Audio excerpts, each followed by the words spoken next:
Welcome to CPAC Now, America Uncanceled. Today we're going to focus by getting inside the corporate boardroom. That is the woke corporate boardroom, where it seems like every major publicly traded company has joined allegiance with the left to really divide our country, attack red state voters.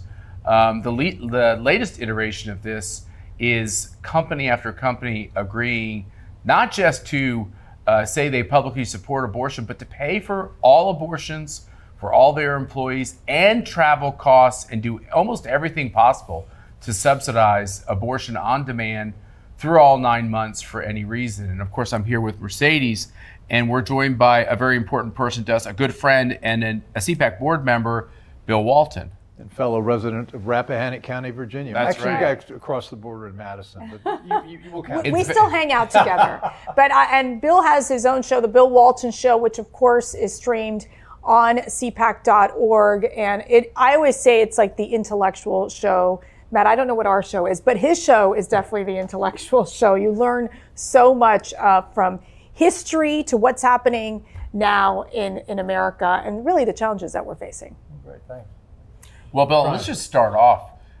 You were CEO of a major corporation. You have a lot of corporate experience, banking experience, financial services experience. What happened? Like, what's going on with these corporations where there's a war on people with our values? Well, I think we're seeing the result of a very carefully planned and relentless attack on all the institutions in America. You know, we've heard about the long march through the institutions. If I can do my intellectual show, there was a theorist in Italy actually called Gramsci that said, we're not doing too well with the proletariat, but we can take control of the universities, media, and the corporations. And for the last couple of decades now, we've seen a push for diversity in the boardroom, and diversity basically means people are aligned with values of the left. And you know, I'm fortunately a veteran. I was almost 12 years ago. I was CEO for about 14 years of a New York Stock Exchange company. And back in the good old days, you'd pick boards of directors because they had some business experience, knew the industry, an economist, a lawyer, somebody to help you with running the business. Now you're getting university professors, you're getting diversity consultants, and all these people are in there who don't really have much to contribute to the business, but they've got a lot to contribute if you care about social justice and I guess it's now called stakeholder capitalism as opposed to shareholder capitalism. So, you know, one of the things that we're watching is that the left has always been so coordinated. They've been bullying the corporate America to say you need to accept these woke types of policies, from critical race theory to transgender ideology to also basically paying for abortion on demand. Really, CPAC, and you are involved in this as well, including several of the really top-notch conservative organizations, including Heritage Foundation, CPI, SBA, the list goes on and on. Concerned Women for America came together and sent a letter to Walmart and basically putting Walmart on notice for promising to pay for abortions on demand. Walk us through that letter. Walk us through why it was so important to make sure that conservatives unite and really start standing up to corporate America. Well, the abortion policy that Walmart just put in place is basically, if you read it carefully, you can get an abortion anytime, anywhere through the full 9 months of pregnancy. And that's an egregious policy that most Americans, almost all Americans, don't agree with, and yet that's what Walmart put in place. And their answer is, well, all the other big companies are doing it, and this is just one of the benefits. Well, we don't think that's a benefit big corporations should be offering. And the reason that Walmart is such an interesting target is Walmart's been a darling of libertarians and conservatives for decades. Right. Sam Walton didn't believe in interacting with government except maybe to pay the taxes. But He's not. They were never unionized. Never unionized, and now you get this very woke board of directors that are approving this abortion policy, and this is something that really strikes the heart of all of us. I mean, abortion.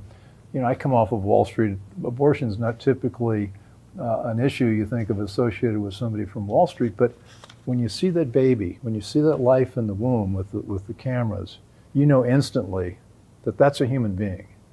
and you can't kill babies, and that's essentially what Walmart is going to pay for.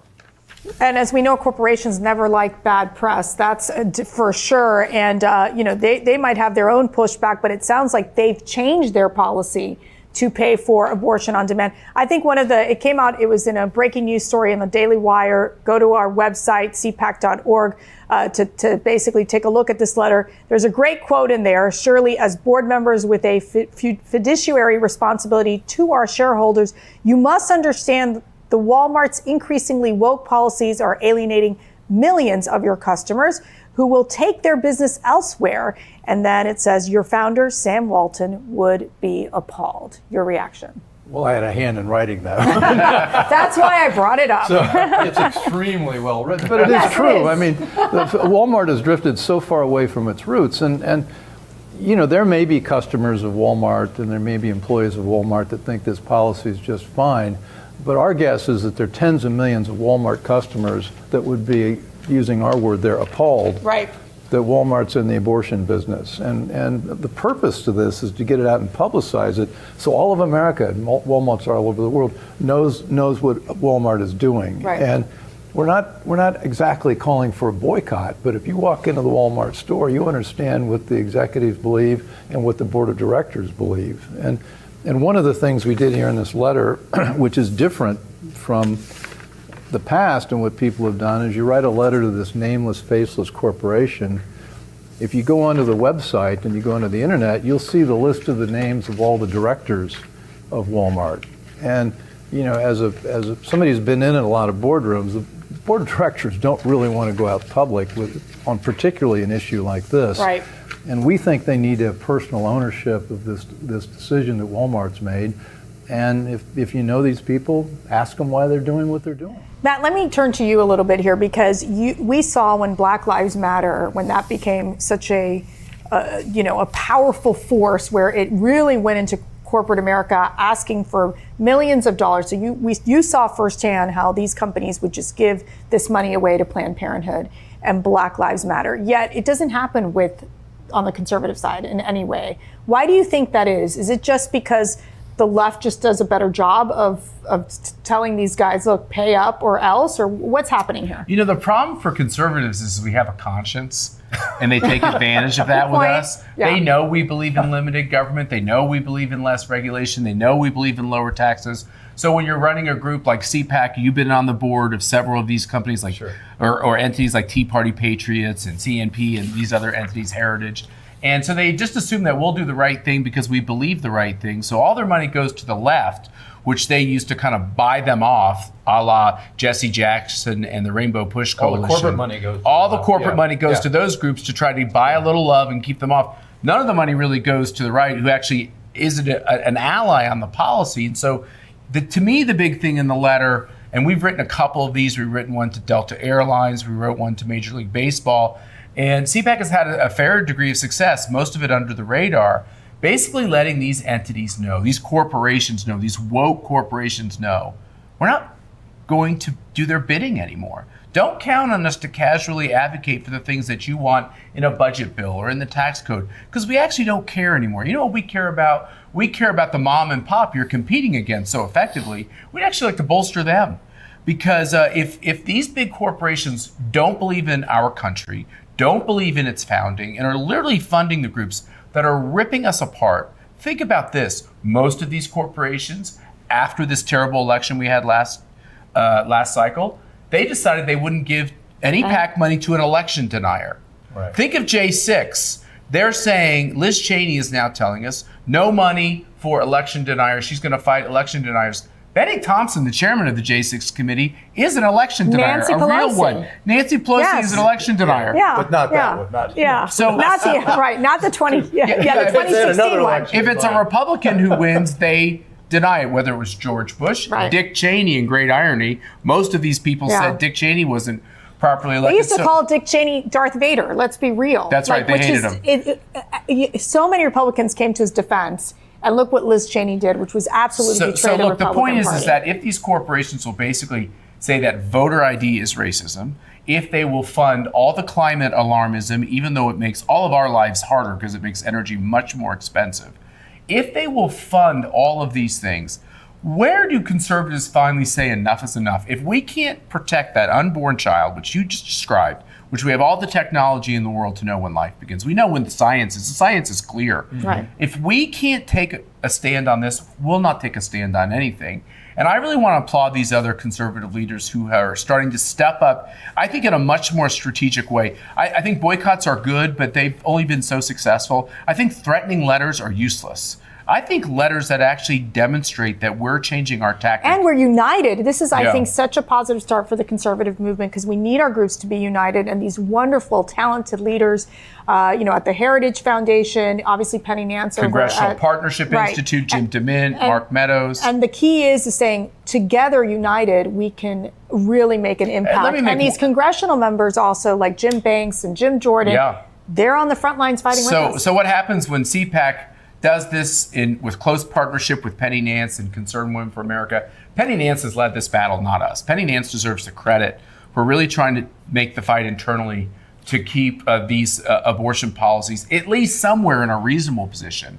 And so the fact that they're willing to really step up and say, we will not advocate for your policies from this point forward. CPAC has been very helpful to some of these companies, including with these retailers on online sales taxes, where we want an equitable system. I'll tell you what, we're not going to engage in these fights anymore. We're done with these fights. We want to defend America. But remember, we picked this one because it's the most important one. But there are other ones. There's the diversity, equity, and inclusion agenda, the CRT training in these big companies. You mentioned the attacking Republicans for maybe thinking the 2020 election wasn't all what they said it was. The list goes on and on and on. So it's not just this issue, but there's a whole laundry list of it. And I'd recommend people who are watching this who don't really know too much about corporations now. It's really simple. They've all got a website. You go to the website. There's an about that drop down. You hit it. You go board of directors, and you can see who the people are who are behind these policies. And it's really interesting to look at the top executives as people, because we're not dealing with they're hiding behind a corporation, but it's actually a group of people. And those people, I don't think, would want to have the scrutiny that we want to give them. So Terry Schilling, he is president of American Principles Project. He had a great tweet. Walmart has a policy of banning employees from receiving gifts. Apparently, the only gift employees can receive is a free abortion. I thought that was so clever. Bill, your thoughts? Well, it started out with Sam Walton. He had this. His idea was he was going to get the lowest possible price from all his suppliers, and the suppliers quickly figured out, well, gee, maybe we could pay off the buyer. Maybe we could do a little better. Sam stopped that, so that's why they had that policy. But now you're right; they can get free abortions. I think we need to take this fight to other corporations as well. I don't think it should just stop here. I think the key is, when these corporations use legalese and language to make it seem like their policy is more reasonable than it is, I just want to warn these corporations, we have good heads on our side, we have good lawyers on our side. Don't do that anymore. Be clear about what you're doing. This is a policy that's abortion for whatever reason for all 9 months. Just say that. Didn't they sneak this out on a Friday afternoon? They did. And this is another tactic. So we're watching everyone. Right. And so the other corporations that have had similar policies, everyone should know what their policies are. And by the way, in America, like you said, Bill, some people are going to think it's great. And they're going to say, this is great. I think abortion's a wonderful thing, and I'm going to be for it. You're allowed to have those feelings in America, but conservatives are going to stand up for their values. And the way to get those policies implemented is through the ballot box. Right. And through the democratic process. You don't sneak it in through the corporation. But let me ask you, that's actually an interesting point, Bill. Through the ballot box, but obviously we know that these corporations are heavily invested in the ballot box too. They're giving lots of money. They fortified the last election, if I remember. And they really. When did you see that change in corporations of moving towards this woke mentality and this trying to get along with the Democrats, where we know that the Democrats have never been interested in helping American business? Well, remember, Walmart famously didn't want to have an office in Washington. Microsoft famously, Bill Gates in the early part of his career was actually a very ferocious libertarian guy. We're not going to go to Washington, we do technology. Yeah. What they found out is if they became unpopular, Washington was going to do them a lot of damage. Right, and right. so they started putting all their, they started putting more and more resources in Washington. And then once you do that, you get captured. And you've got people here, and then people are working. I was on the PAC of the U.S. Chamber of Commerce, and I thought, this is, gosh, I don't know, during the 2010 election, we were about to get the House back. And I sat in a PAC meeting with all these lobbyists, and they said, well, we'll give this money to this Democrat and this money to this Republican. And I said, guys, I thought we're on the side of free enterprise. Don't we want to get rid of Nancy Pelosi? She was still... Right. She's in election today. And they all looked at me. She's an election denier. They all looked at me and they said, are you serious? I mean, this is how this town works. I mean, if we lose this, we got to make sure we gave to the other guys. Yeah. So you become very quickly absorbed into this swamp. That is the mindset of the left. Before they wouldn't talk about socialism openly, but now the progressives are bold and wanting to speak up. Matt, are you seeing just this change where the Democrats are truly embracing socialism? So, look, I want to tell myself a little bit here. So when Mercy and I go out on the road, I can remember most recently being in Pennsylvania, where I sat down with folks. Actually, no, this was Nevada. I sat down with folks, and they chastised me because I kept saying it's America versus socialism, which has been a theme of CPAC. And they were like, it's not socialism, it's Marxism. You're using the wrong word. And I just want people to understand why we fall back on the word socialism so much, because now they've embraced it. Nobody would embrace socialism in this country except, who was it? Eugene V. Debs and like 10 other people. Socialism was a slur. Nobody, matter of fact, there was the House Un-American Activities Committee, and if they called you a socialist or a communist, that was the worst thing you could be called. Now the Democratic Party has embraced socialism. So as they embrace that term, I think it's very fair to say, hey, what is socialism? My only pushback on that is not really a pushback, but it's an amplification. You remember this guy Gramsci. It's not just Marxism, which is economic, it's cultural Marxism. That's right. And I think we got to be clear, this is not just about money and dividing up. It's not just about labor unions and tax laws and things like that. This is about our culture. Right. And this is about what our children are taught in schools. This is about the kind of training people get in HR classes at Walmart, which we know now is CRT training. We got to remember, we're also in the culture wars in addition to the economic wars, and that's why. I agree, and let me ping off that, because your family fled a country that lost this war, right? Cuba. It wasn't just about economics, but it was part of it, but it was about propaganda and preventing people from living their lives. Right. We are perilously and think close. about it. My father couldn't even attend the university because if you weren't a communist, you weren't allowed to go back and finish your studies at the university. But we're perilously close, starting on these cultural issues, with creating such a climate of fear that you can't speak up, as you won't get hired by these companies. You can't have any career. The universities are lost by and large, except for like 5. When we were at CPAC in Dallas, I can't tell you how many people who said we are standing in the breach as Western civilization seems to be crumbling around us. What's it like for your folks? They've been through this. I mean, my father's 86 years old, and obviously he's petrified. He knows what can happen and how quickly a country can be lost. Because if it does move towards communism or socialism, we're done. And I tell the Schlapps girls, and the Walton spend a lot of time with our girls. I tell them all the time, every time they're like, oh, we're not going to go into politics. Mom and dad, they're crazy. No way. But I always tell them, I go, politics impacts every single one of our lives. If you have a bad leader, it could destroy a country. And it's why we have to be involved. Whether you're a nurse, whether you own a small business, you have to be part of this political dialogue. You have to stand up. You can't allow them to censor you. And you've got to teach your children about history and what's happening in the world. And I think that's a huge priority. And this whole thing about how abortion was woman affirming, when we can see around the globe that abortion is used in these regimes to mostly, the goal of most abortions are unborn girls. We know this. We know this in China. We know this in these regimes. And I was so proud that when both of my sisters read what happened in the Daily Wire, both of them sent me texts saying, you go get them, you stand up to this stuff. My mother, the same thing. Our oldest daughter, the same thing.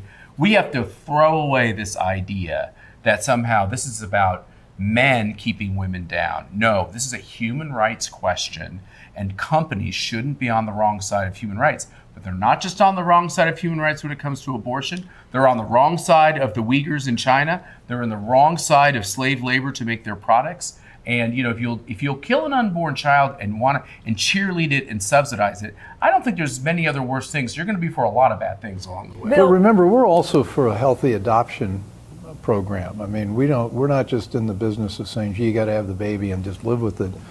We also embrace the idea that these babies can find a home in places. A lot of homes want adoption. Right now, adoption in America is very difficult and bureaucratic and get done. So the other policy thing we'd be pushing is a robust adoption system, a welcoming adoption and support system. These faith-based organizations that are in the center of ensuring that these adoptions can happen. Yeah, so it's not just you can't do this, but we want this. It's the crazy part in our society. We are subsidizing abortion and making adoptions harder and harder and harder. I'm not for any big government. It might be the only kind of big government I'm for now, which is, why does adoption cost anything? You're doing such a value to society by taking a child in that doesn't have a home. And I think pro-life people around this country and around this world, they put their money where their mouth is on women in crisis pregnancies. We've been through this personally. We understand. We have friends and others. You help these people when they're in these situations, and you don't help them. I love this because I was on with a very dear liberal friend the other day on their podcast, and he said, we just want abortion to be safe, legal, and rare. The problem with that is it's never safe for that unborn baby. They almost And the Democrats lost the word rare. It's gone. Yeah. It's no longer rare for them. It's late-term abortion. At 8-9 months, there's no put a ban on it, and it's so that's what's so let's go back to this question. Conservatives are changing their tactics. We're going to be smarter. Right. We're going to be tougher. We're going to be as tough as the other team is. And even though we're moral people, more ethical people, we're going to understand that there is morality and ethics to fighting very hard for questions like human rights. The other part of all of this is it's gotten so bad. How do you get it back? So, Bill, I always ask you this tough question because you might be more pessimistic than me. We're fighting, but are they ever going to go back? These corporations or these other institutions, can we get them to retreat?